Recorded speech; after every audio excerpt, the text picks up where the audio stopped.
Hello student, जैसा कि ये कंसोलिडेशन एक्ट कंटिन्यू मैं पढ़ा रही हूँ आप लोगों को। इसके पड़ाव में अब सेक्शन 7 तक मैंने आपको पढ़ाया। सेक्शन 7 में आपको रिवीजन ऑफ विलेजेस मैप पढ़ाया, जिसका right district deputy director of consolidation officer को होता है। वो अपने अधीनस्थ कर्मचारियों के द्वारा ये करवाता है। अब मैं सेक्शन 8 पढ़ा रही हूँ। सेक्शन 8 अपने आप में इम्पॉर्टेंट है। यहाँ से चकबंदी का प्रक्रिया स्टार्ट होती है। सबसे पहले क्या है, सेक्शन 8 कह रहा है, पहले मैं इंग्लिश में बताऊंगी, फिर आपको हिंदी में समराइज़ कर दूंगी। सेक्शन 8 कह रहा है कि division of the field book and the current annual register, determination of valuation and share in joint holding. ठीक है। जो खसरा मतलब जो खेत होता है, उसमें आप लोग पढ़े होंगे, फील्ड बुक को खसरा बोलते हैं। खसरा और वार्षिक रजिस्टर रखा जाता है। ये कहाँ होता है?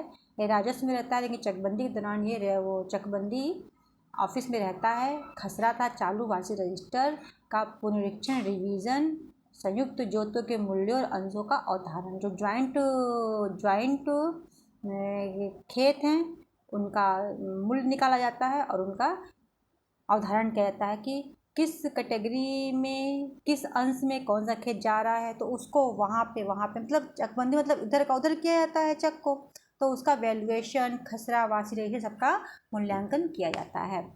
तो इस तरह से इसका स्टार्ट होता है।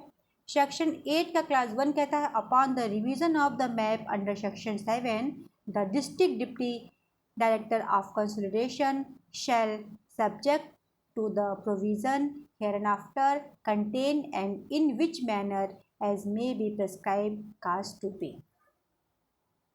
कि धारा 7 के अधीन हमने बताया था, जो डिप्टी डायरेक्टर को जो परीक्षण करने का अधिकार है, उसके अधीन रहते हुए वो निम्न कार्रवाइयाँ करेगा। पहले क्या करेगा?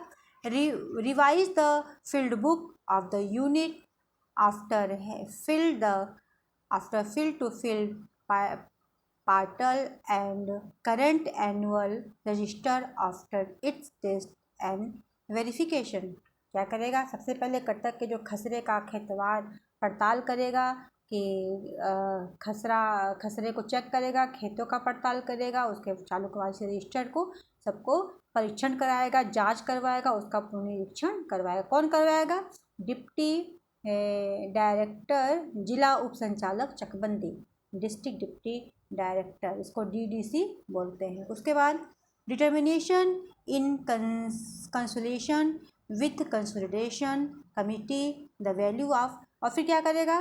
चकबंदी समिति के परामर्श से each plot after taking into consideration its productively location and availability of irrigation facilities if any, and all trees, well and other improvement existing in the plots for the purpose of electing compensation thereof। तो जितने भी चीज़ें हैं कटक के अंदर चकबंदी समिति के परामर्श से, जिसकी परिभाषा सेक्शन 3 के 2AA में दी गई है, प्रत्येक गाटे का मूल्यांकन किया जाएगा। उसकी उत्पादक शक्ति, गाटा मतलब खेत का जो विभाजन होता है, उसकी स्थिति, सिंचाई की क्या सुविधाएं हैं, सब पे विचार करेगा।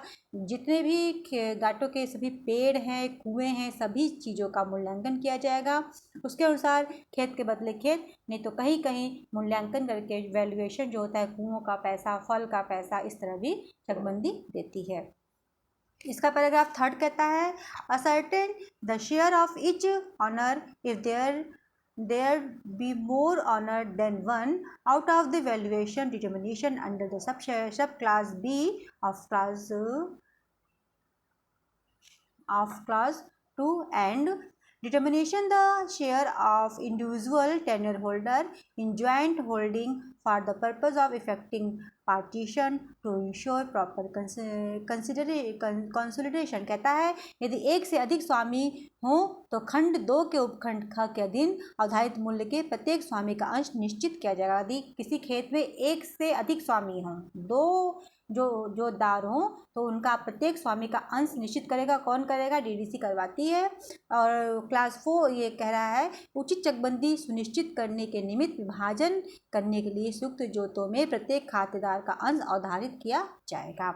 उसके बाद the district Deputy Director of Consolidation shall causes to be prepared khasra chakbandi in the form of prescribed in respect of all the plot falling in the unit, as also a statement showing the mistake, undisputed cases of succession and disputed discovered during the test and valuation of the annual register and in the course of the held to field part. कह रहा है जो जिला उप संचालक चकबंदी कटक के अंतर्गत आने वाले सभी घाटों के संबंध में नियत आकार में खसरा चकबंदी तैयार कराएगा। एक ऐसा विवरण तैयार कराएगा जिसमें वे अशुद्धियाँ, उत्तराधिकार के निर्विवाद मामले जो आपको सेक्शन ए में पढ़ाए हैं, सेक्शन 6A में पढ़ाए हैं, विवाद दिखाए जाएंगे। जो वार्षिक रजिस्टर का परीक्षण, उसकी जांच समय समय पर खेतवाड़ के दौरान, पड़ताल के दौरान ज्ञात हुए थे। ये आपका रहा सेक्शन 8। इसमें एक क्वेश्चन बनता है राजस्व अधिकारियों का परीक्षण कौन अधिकारी किन आधारों पर करता है?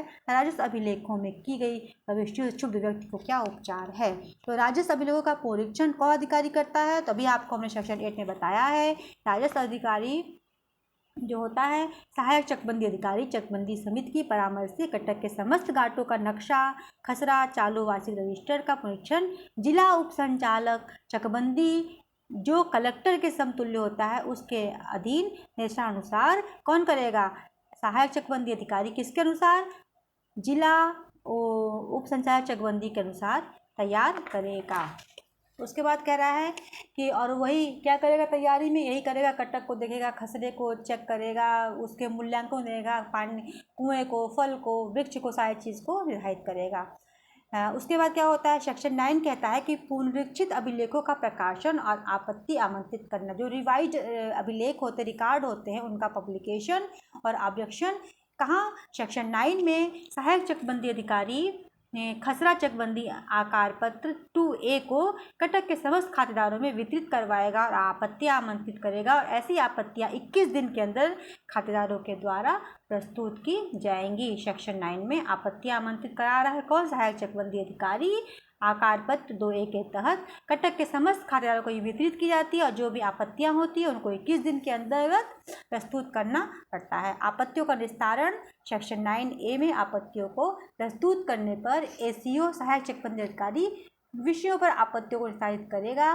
भूमि पर हकनामा, दावे का संयुक्त, जितने भी विवाद होंगे, उत्तराधिकार के मामले सब सहायक चकबंदी अधिकारी संबंधित पक्षकारों को सुनने के उपरांत समझौते के आधार पर निस्तारण करेगा। उसके बाद सेक्शन 9A2 में चकबंदी अधिकारी वे सभी विषय जो ACO द्वारा निस्तारित नहीं किए जाएंगे तथा घाटों के मूल्यांकन, घाटों का उपस्थित, पेड़, कुएं, निर्माण इत्यादि कौन करेगा? चकबंदी अधिकारी दोनों पक्षकारों को सुनने के पश्चात निस्तारित करेगा। और इनकी जो अपील होती है सेक्शन 9A की अपील सेक्शन 11 में फोरम होता है, कलेक्टर होता है, वही DDC होता है, लिमिटेशन 21 दिन होता है। और ACO सहायक चकबंदी अधिकारी या चकबंदी अधिकारी के आदेश से क्षुब्ध व्यक्ति तथ्यविद के प्रश्न पर अपील करेगा। किसको करेगा? कलेक्टर को करेगा। कितने दिन में? 21 दिन में करेगा। कलेक्टर आदेश की पुष्टि कर देगा या फिर आदेश को संशोधित कर सकता है, आदेश को अपास्त कर सकता है या सुनवाई का अवसर देगा, मामले को प्रतिपूजित करेगा या अतिरिक्त साक्ष्य लेकर गुणागुण को तय करेगा।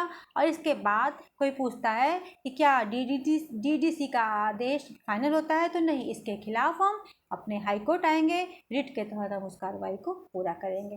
Thank you so much student. मुझे जो भी ज्ञान प्राप्त है मैं सोचती हूँ आप लोगों को टॉपिक में बता दूँ। ये रहा मेरा सेक्शन 8। मैंने आपको सेक्शन 8 के साथ एक प्रश्न भी बता दिया है। ये जो प्रश्न है कि आपत्तियां कैसे आमंत्रित होंगी, राजस्व अभिलेखों का परीक्षण कौन अधिकारी किन आधारों पर करता है? तो आधार सेक्शन 8 में है और आपत्तियां 9A में है और अपील 11 में है। इसको मैं फिर से सेक्शन पढ़ाऊंगी, बस मैंने एक क्वेश्चन सामने आया तो मैंने आपको बता दिया। Thank you so much. मेरे चैनल से बने रहिए, मेरे चैनल को सब्सक्राइब करिए, लाइक करिए, शेयर करिए, पढ़िए, लिखिए, आगे बढ़िए। Thank you so much. Good night.